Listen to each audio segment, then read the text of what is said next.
You're on page 7 of your notes. We're looking at this problem here. This problem is related to your entry task where you were guessing different combinations for Nathan and Sonia's problem. When they multiply two numbers together, the result is 0. So hopefully some of the combinations you came up with were something like maybe 12 times 0, because 12 times 0 is 0. Another combination might have been negative 2/3 times 0, because negative 2/3 times 0 is 0. Or maybe it was negative 9, or 0 times negative 9 equals 0. Every combination you come up with, one of the numbers has to be 0. And so that is the concept that's called the zero product property. So zero product property, go ahead and add this to your notes also, is if the product of two numbers is 0, then one of the numbers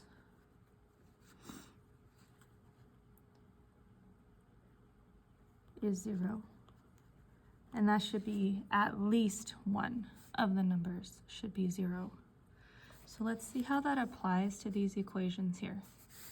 You need to see that this here is one of the factors, and this here is the other factor.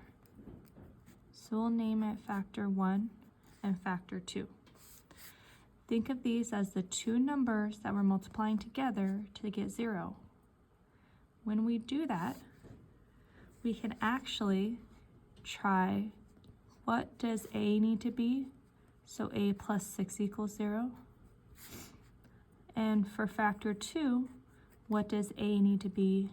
So a plus 4 equals 0. Because we know at least one of them needs to be 0 in order for the result to be 0 when we multiply those two binomials. So if a plus 6 is 0, that means that a can be negative 6 to make that first factor 0. If a plus 4 is 0, that means that a equals negative 4 will make that second factor 0. So now, let's go ahead and try it. Let's substitute negative 6 in for this equation and see what we get. So I'll have negative 6 plus 6, negative 6 plus 4 equals 0. Let's put a question mark because we're testing it. We want to see if it works.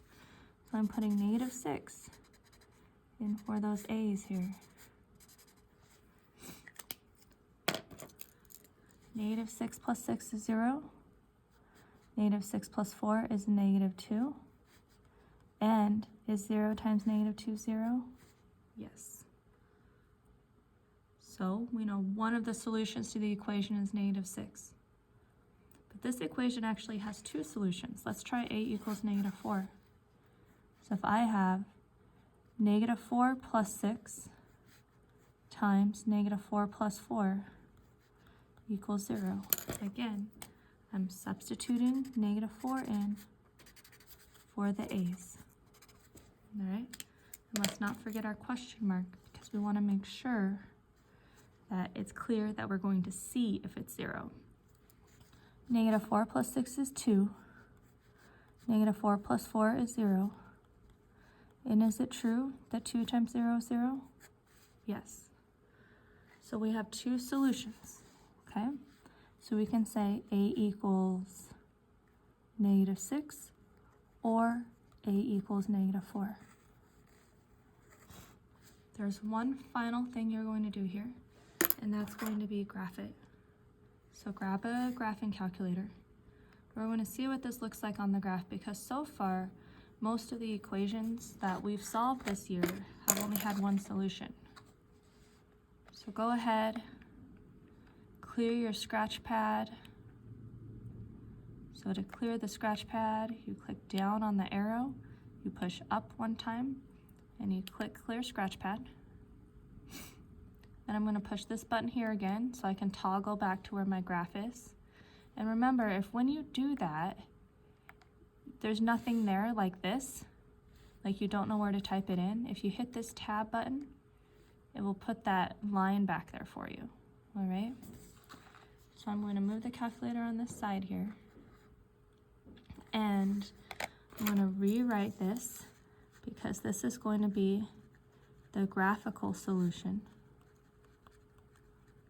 So if I have f of x equals a plus 6 times a plus 4, let's see what that looks like here.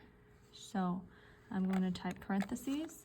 Even though it's an a, I'm still putting an x in there, all right? X plus 6, x plus 4. I don't think it will work if you put a. I think you have to use an x in there because it's a function of x. That's what f of x is up there. So you have to have an x in there. And then let's hit enter here. There's my graph. So now I'm going to sketch this graph with my important key points.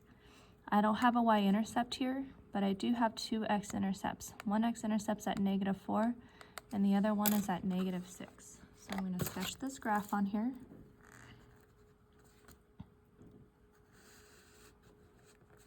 One, two, three, four, 5. Just have to mark one of your 5s. I have, let's see here, -4. Need to continue this a little bit farther here. And -6. And then we can just go ahead and sketch it like so. All right. I feel like the vertex of my parabola went down a little bit far. I forgot to think about the vertex. I'm trying to do this video kind of quickly here.